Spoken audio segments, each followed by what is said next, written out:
Everybody, good afternoon! For today's video, magmarites muna tayo dahil meron na naman ako nakitang nagpo-post sa kanyang FB na si makakatawa ka talaga dito mga Inday dahil dito si Madam is talaga siya dito nagpo-post kasi ito si Prince Hamad of the People. Ito po yung post niya, guys. Ito yung post niya, hindi to gawa-gawa.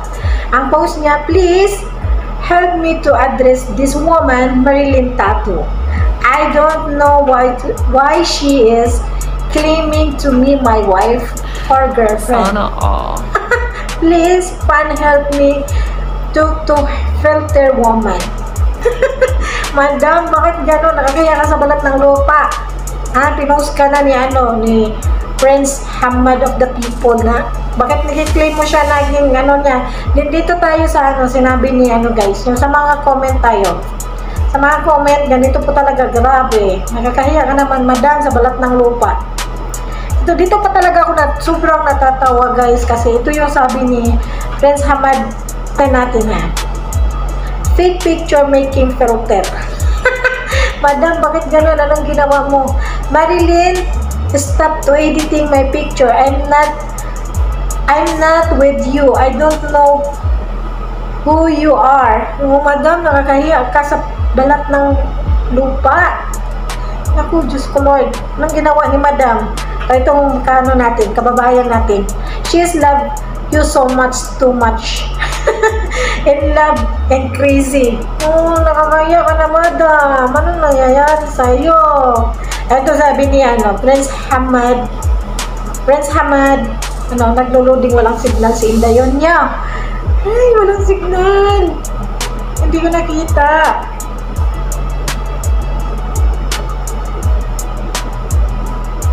Ito na yung sinabi niya, guys, ni Prince Hamad of the People. Ito na po yung sinabi niya. Dito ako stop editing my picture. I can't never love old woman like you. Ay, Madam. Oh my God, Madam. Bakit ka kasi nag-claim na ikaw yung asawa o ikaw yung girlfriend. Nasabihan ka tuloy niya nasabihan ka tuloy niya na matanda ka na. So, ito po yun, never once hurtle Marilyn Tattoo, stop editing my picture. I'm not even angry that she is posting my picture, but she is claiming to be married to me. Who does that? Who does that?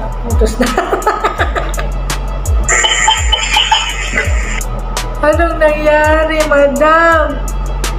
Natatawa ako sa iyo, Madam. Dito tayo sa mga comment, Day. I'm misunderstanding. She is not claiming like that. Ito si Quilly. Ito. Oh my God. Be careful with me. Ano pala yun si Hamad? Hindi ko nakita, Ito pala yung comment ni Prince Hamad of the People. Marilyn Tattoo, be careful with me. Itigil na ang post mo sa akin. Larawan, marunong pala ito si Prince Hamad of the People. Tagalog, patay ka dyan, Madam. Naku.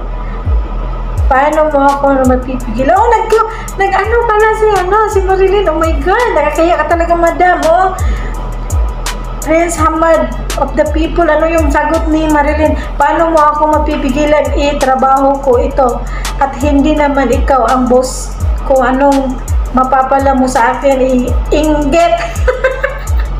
Oy, bakit picture mo yung yung picture mo yung pinag-upload mo, tapos sinasabihan mo siya na trabaho mo yung kunin yung mga picture ng guy, tapos sabihan mo na paano kung may tawag nito, paano kung may pamilya itong si Prince Hamad of the People, paano kung may talaga siya, may pamilya siya, makakasira ka, Madam, nakakaya ka sa balat ng lupa.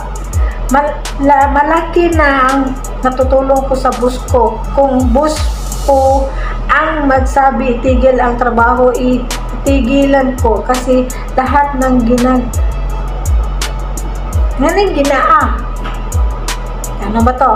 Alam mo naman, boss ko eh. Oh my God! Ano to eh? Wow! Sabi niya, wow, I know how to speak Tagalog great. Oh! May madam, nakakahiya ka. Ito si itong isa, you must be responsible po. You are just stop posting any photos of Prince Hamad if you don't, ang person po. Ano bang nangyayari sa'yo, Madam Marilyn Tato? Import ka.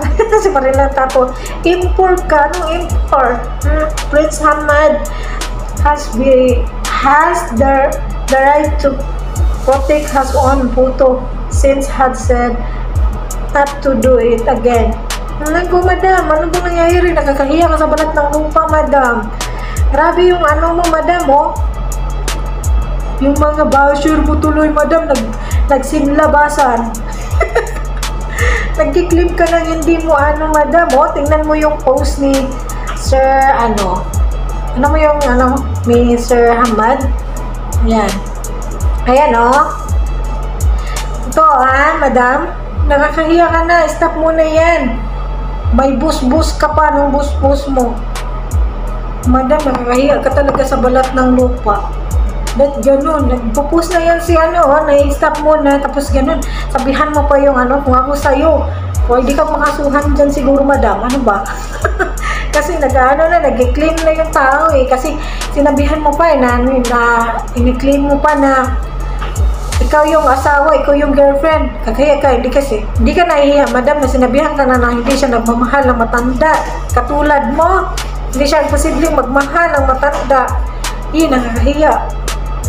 Kung ako niyan, hindi na talaga ako magpo-post ba pagsabihan ako ng matanda na ako. Oh my God, grabe talaga yung kamaritis ko ngayon, Day. Nakikita ko kasi yan, Day, pero tapos, nakita ako sa sa wall ko. Kasi iba naman talaga ako, guys, kung na makakita ako ng ganyan, hindi talaga ako hilig mag-like, manood lang ako, tapos sa mga caption and mga comment. Kasi doon ako natuwa eh, sa mga comment, caption, tapos yan pa naman, sinasabi ni Sir, na Sir Prince Hamad and the people na hindi siya magmahal ng matanda ka na, Madam. Pero ako, Madam, matanda naman ako, Madam, pero hindi naman ako maganda, Madam, pero mag-claim din ng na ako yung asawa, ako yung girlfriend. Kaya yun, Madam, madadama yung mga Pilipinong gumagawa ng kabutihan sa social media, Madam. Ay, para sumikat si Madam. No? Grabe. Grabe, guys, ba? Natatawa ako doon sa sa mga comment. Ba't ganun kaya yun si Madam? Na nag-claim siya na siya yung girlfriend always. Tapos ka pa. Ito lahat kasi nag-i-stalk ako sa kanyang mga upload. Kaya siguro ganun yung reaction ni Hamad and the people. Prince Hamad and the people. Kato kasi yung lumalabas, mga editing niya to. Kato yung mga edit niya. Kaya siguro si Prince Hamad nag-complain ba't ganun yung kasi baka may pamilya siya or may girlfriend siya or